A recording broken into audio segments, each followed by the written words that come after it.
اس نئی بنی ہوئی مسجد کو دیکھنے کا پہلا موقع بنا ہے۔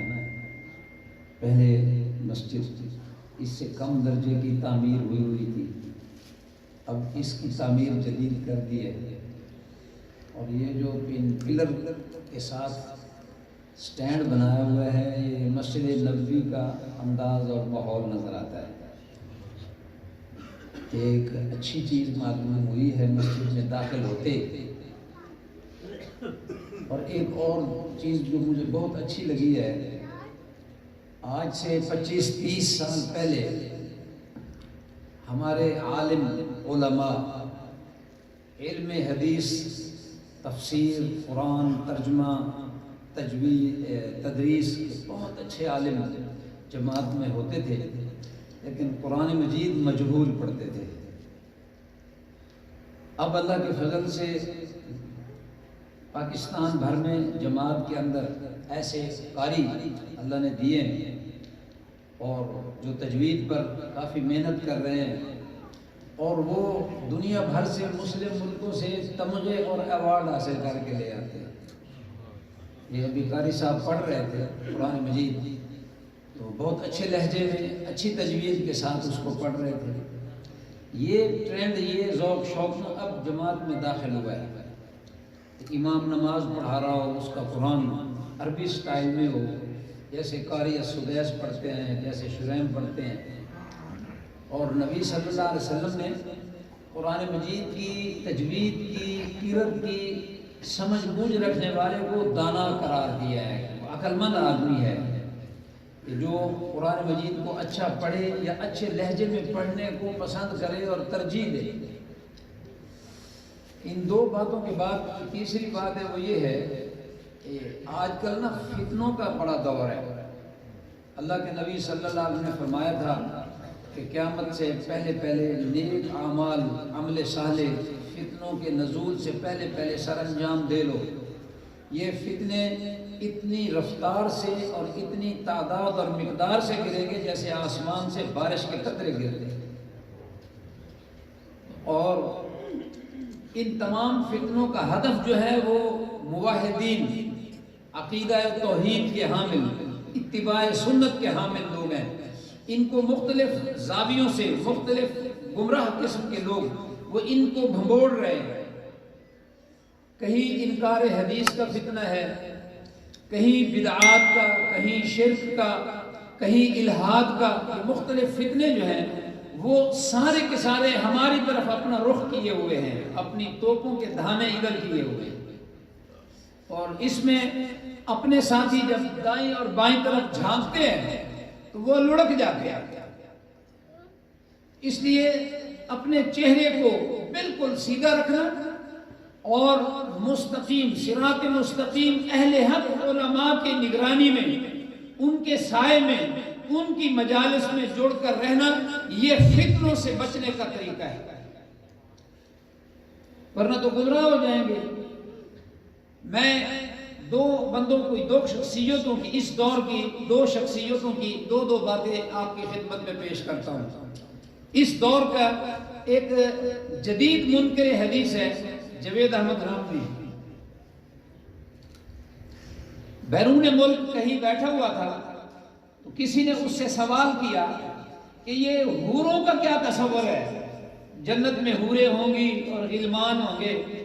تو وہ اس نے پہلے ایک بدتمیزوں والی مسکراہٹ کی اور پھر وہ جواب دینا شروع ہو گیا اور کہنے لگا کہ یہ حور کا کوئی تصور چکر اسلام میں نہیں ہے، یہی تمہاری بیویاں ہوں گی وہ جہاں جنت میں تمہیں ملیں گی، یہ ان کو حور کہہ دو یا ان کو ازواج زوج کہہ دو یا بیوی کہہ دو۔ میں اس طرح کی جواب اس نے دیا۔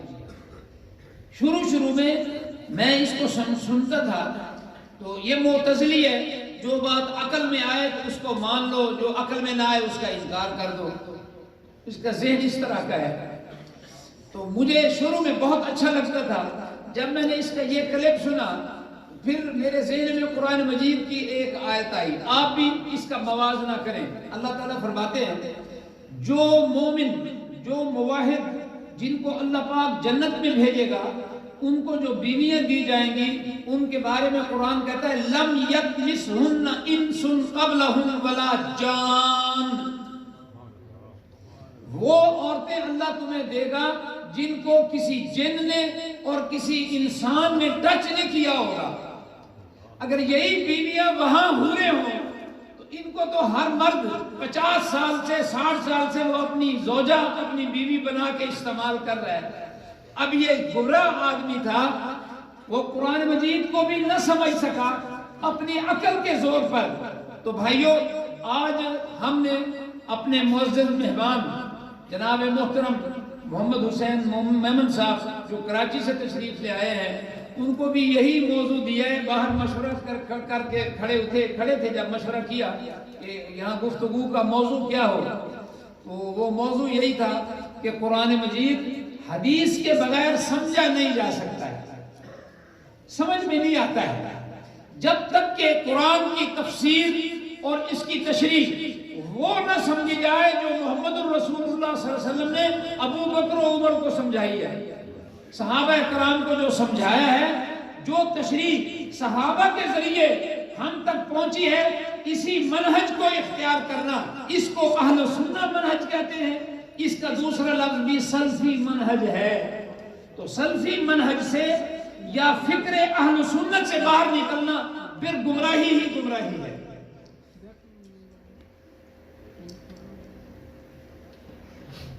ابھی ایک اور آدمی ہے، اس کی 95 باتیں تو ٹھیک ہے،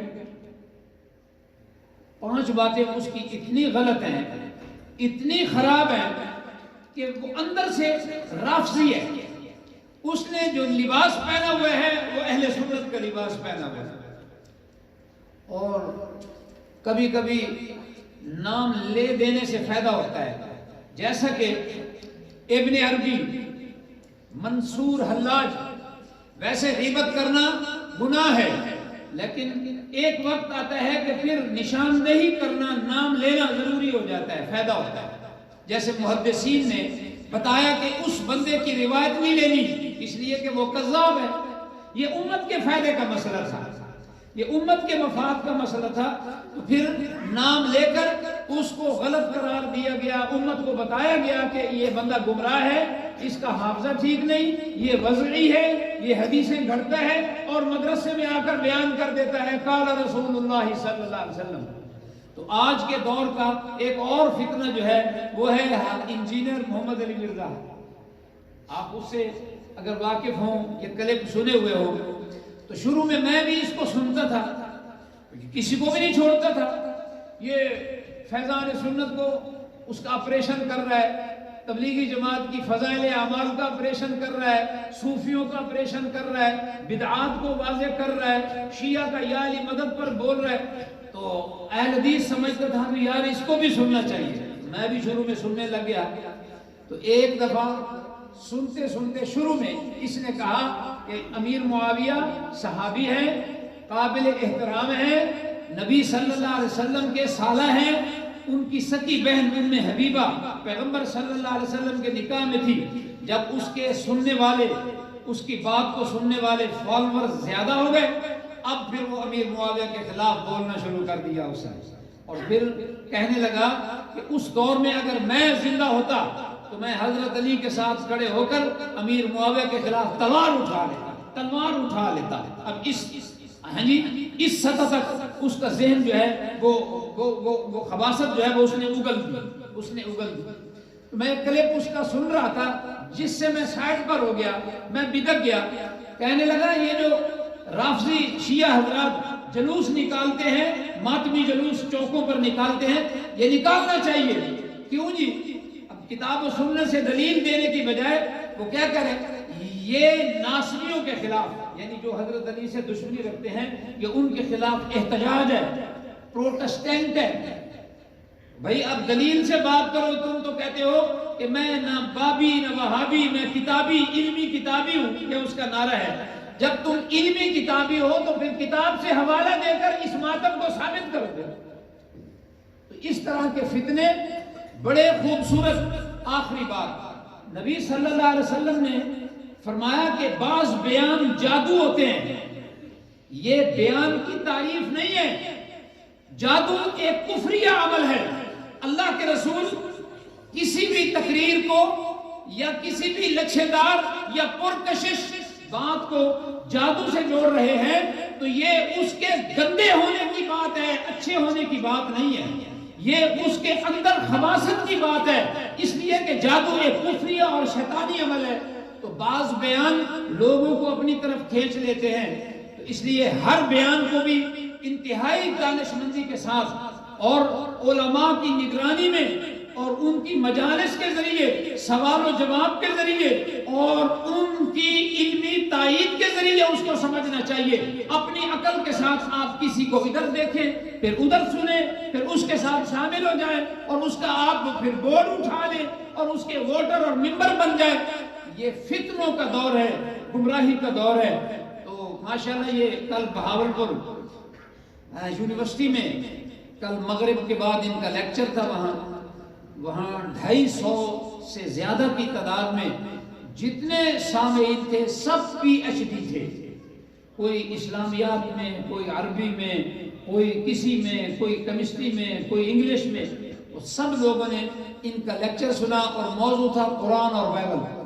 اور بعد میں انہوں نے ان کو ایک بڑی سی شیلڈ بھی انعام کے طور پر عطا کی ہے، اعزازیہ طور پر۔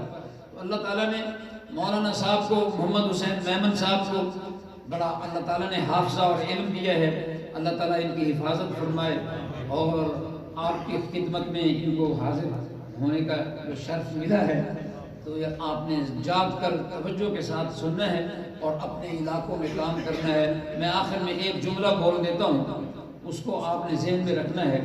اگر اہل حق کے پاس عمدہ ترین الفاظ ہوتے ہیں تو اہل باطل کے پاس بھی اعلیٰ ترین الفاظ ہوتے ہیں۔ باطل کبھی گھٹیا الفاظ سے بات نہیں کرتا ہے، جملے الفاظ کی بناوٹ اس کے پاس بھی بڑی اعلیٰ ہوتی ہے۔ اگر اہل حق کے پاس شاندار اعلیٰ ترین جملے ہوتے ہیں تو اہل باطل کے پاس بھی شاندار اور اعلیٰ ترین جملے ہوتے ہیں، اور وہی جملے لوگوں کو اپنی طرف کھینچتے ہیں جبکہ وہ حق نہیں ہوتا ہے۔ حق کا راستہ ایک ہے اور وہ سلفی منہج ہے، کتاب و سنت کی وہ تفسیر جو صحابہ اور محدثین نے بتائی ہے امت کو، اسی راہ پر چلنا، یہ سلفی اور محمدی یا اہل سنت منہج نام کوئی بھی دے لے، بات آپ کی سمجھ میں آ گئی ہے۔ اقول قولی ھذا استغفر اللہ لی ولکم، جزاکم اللہ خیرا، السلام علیکم ورحمۃ اللہ وبرکاتہ۔